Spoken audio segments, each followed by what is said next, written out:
बघ बऱ्याचदा काय होतं माहिती आहे ना, सगळ्या क्षेत्रात होतं म्हणजे सगळ्या भाषेतील चित्रपटामध्ये असं होतं, की एखाद्या कलाकाराला रोल ऑफर होतो. कलाकाराला वाटतं आता झाले आपल्याशी बोलणी झाली आहे, भूमिका आवडली पण आहे आणि मग कळतं अरे मला न घेता दुसरंच कोणाला तरी शूटिंग सुरू झालंय. तुझ्या बाबतीत?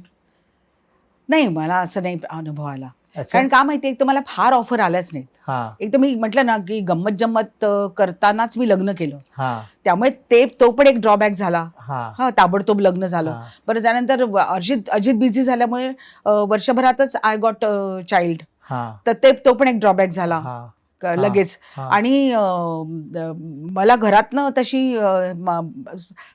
मदत नसल्यामुळे हां, माझंही थोडंसं दुर्लक्ष झालं. हां, की लोकांना सांगा किंवा लोकांशी बोला, हां, कनेक्टेड राहा. बरं अजित त्याच क्षेत्रात काम करत होता. हां. त्यामुळे मग ते सांगणं आणखीन अवघड गेलं मला. हो. फार फरक पडतो रे.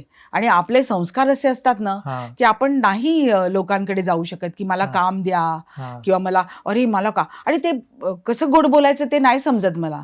मी मराठी आहे ना, टोटल हां. मराठी आहे. त्यामुळे मला कधी ना स्पष्ट वक्तेपणा. स्पष्ट वक्तेपणा इतका असल्यामुळे लोकं 4 हात लांबच राहतात माझ्यापासून. पण हा स्पष्ट वक्तेपणाचा फायदा की नुकसान? नुकसानच ना. कारण अच्छा. हां, लोकांना वाटतं, की ही स्पष्टच बोलते.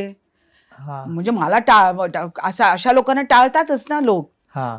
परत म्हणजे काय स्पष्ट बोलते म्हणजे काय शिव्या-बिव्या देत नाही, नाही, नाही. नाही, नाही, नाही, नाही. शिव्या-दिव्याचं नाही. उलट समजा शिव्या दिलेल्या बायकांना कामं मिळतायत. पण त्या अधिक स्पष्ट बोलतात असं आहे ना? हां, पण त्यांची ती पद्धत आहे आणि त्या पद्धतीला स्वीकारलं गेलंय.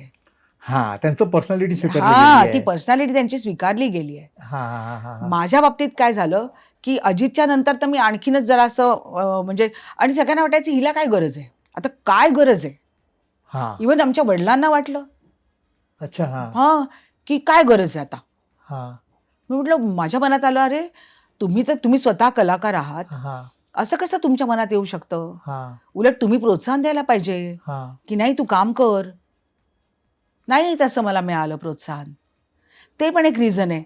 हे ड्रॉबॅक्स अजितचं ॲक्टिंगमध्ये तेव्हा करियर इतकं बहरलं, हो. की तो ड्रॉबॅक म्हणजे माझ्या हां, करियरवरती, हां, हां. माझ्यावर नाही. नाही, नाही. आय हां, वॉज व्हेरी हॅपी. हां, आणि असेच ड्रॉबॅक्स आणि त्यात मी थोडीशी बुजरी झाले. हां, कसं बोलायचं? कसं हां, सांगायचं? हां, तरी मी काही-काही लोकांना हिम्मत करून सचिनला एकदा म्हणाले किंवा आणखीन कोणाला म्हणाले, हां, "नाही मला करायचंय काम. तुम्ही जर दिलत तर मी आनंदाने करेन." हां, पण मग तसं नाही मला काही समोर ऑफर आल्या.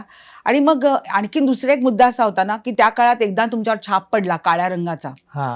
तुम्ही तसे रोल करताय. मग तुम्हाला तसेच रोल ऑफर येतात. मग तुम्ही ते ओह! किती करणार? बरं मी अजितची बायको झाल्यावर आणि मी दिसायला काय मेकअप-बिकअप केला, की मी छान दिसायची. हां. पण मला तसे रोल ऑफरच व्हायचे नाहीत.